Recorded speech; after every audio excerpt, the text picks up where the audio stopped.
বঙ্গ রাজনীতিতে মহিরুনের পতন, পাঠান গর্জনে কুপকাত বহরমপুরের রবিনহুড, হারলেন দাদা, জিতলেন ভাইজান। টানা 5 বারের সাংসদ পারলেন না ডাবল হ্যাট্রিক করতে। বহরমপুরের মাটিতে দুর্দান্ত ইনিংস খেললেন ক্রিকেট মাঠ থেকে উঠে আসা ইউসুফ পাঠান। জয়ের ব্যবধান 80,000-এর বেশি। 1999 থেকে বহরমপুরে জিতেছেন অধীর। একটা সময় লড়েছেন বামেদের বিরুদ্ধে, প্রথমবার চ্যালেঞ্জের মুখে পড়েছেন। 2004 থেকে 2019 পর্যন্ত যেভাবে চ্যালেঞ্জের মুখেও পড়তে হয়নি। প্রথমবার তিনি সত্যিকারের চ্যালেঞ্জের মুখোমুখি হন 2019 সালে। মুর্শিদাবাদের দুর্গ দখল করতে শুভেন্দু অধিকারীকে পাঠালেন তৃণমূল নেত্রী। একে একে তৃণমূলে যোগ দেওয়া শুরু করলেন প্রদেশ কংগ্রেস সভাপতির সাঙ্গপাঙ্গরা। লোকসভায় নিজের জেলায় 2টি আসন হারালেন অধীর। তবে তৃণমূলের বিজয় রথ সেবার রুখে দিয়েছিল বহরমপুর। এবার পারল না। আসলে এবারের চ্যালেঞ্জ ছিল অনেক কঠিন। এ প্রথম অধীরের মূল প্রতিপক্ষ ছিল মুসলিম প্রার্থী। প্রচারে তৃণমূল বলছিলেন, দাদা নয়, এবারে ভোট দিন ভাইজানকে।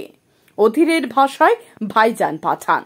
আসলে প্রায় 50% সংখ্যালঘু অধ্যুষিত বহরমপুরে এ যাবৎকাল সংখ্যালঘু সাংসদ পায়নি। এবার তাই ভাইজানকে সাংসদ হিসাবে পেতে মরিয়া ছিলেন সংখ্যালঘুদের একটা অংশ। পাল্টা হিন্দু ভোট একত্রিত হয়েছে বিজেপির পক্ষে। গেরুয়া শিবিরেও এবার বহরমপুরে জয়ের গন্ধ পেয়ে ভালো প্রার্থী দিয়েছিল। অতএব হিন্দুরা আশ্রয় খুঁজেছেন বিজেপির কুলে। অতএব ধর্মযুদ্ধ, আর সে ধর্মযুদ্ধের মাঝে পড়ে পিষে গেলেন একা কুম্ভ অধীর। লোক লস্করহীন সামন্ত রাজা। যেটুকু লড়াই তিনি দিলেন পুরোটাই ব্যক্তিগত কেরিশমা আর কাল্ট অধীরের নামে।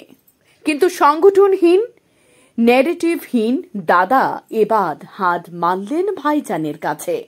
সে সঙ্গে প্রশ্ন উঠে গেল অধীরের নিজের রাজনৈতিক ভবিষ্যৎকে নিয়ে। এবার কি করবেন অধীর?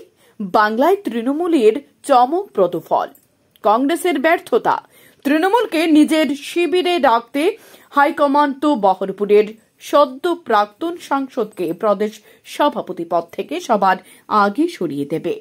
তাহলে কি বিজেপিতে পা বাড়াবেন চৌধুরী? আদর্শগতভাবে তাঁর পক্ষে সেটা সম্ভব, নাকি ইউসুফ পাঠানের কাছে পরাজিত হয়ে রাজনৈতিক ক্যারিয়ারটাকে শেষ হয়ে গেল বহরমপুরের রবিনহুডের? এবার কি সত্যি বাদাম বেচবেন তিনি? সাময়িক ত্রিপুরা। আপনি কি আপনার পছন্দের মোবাইল কিনতে চান কিন্তু খুঁজে পাচ্ছেন না? আজই চলে আসুন মধুমিতা মোবাইল ফ্যাশনে। এখানে রয়েছে রিয়েলমি, স্যামসাং, অপো, ভিভো সহ সব ধরনের নামি দামি মোবাইল। আমাদের এখানে ফাইন্যান্সের মধ্য দিয়েও নিতে পারবেন সকল ধরনের মোবাইল, যেমন বাজাজ ফাইন্যান্স, স্যামসাং ফাইন্যান্স। তাছাড়া আমাদের এখানে অত্যাধুনিক যন্ত্রের সাহায্যে মোবাইল রিপেয়ারিং এর কাজও করা হয়।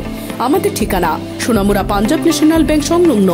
যোগাযোগ 9856492846।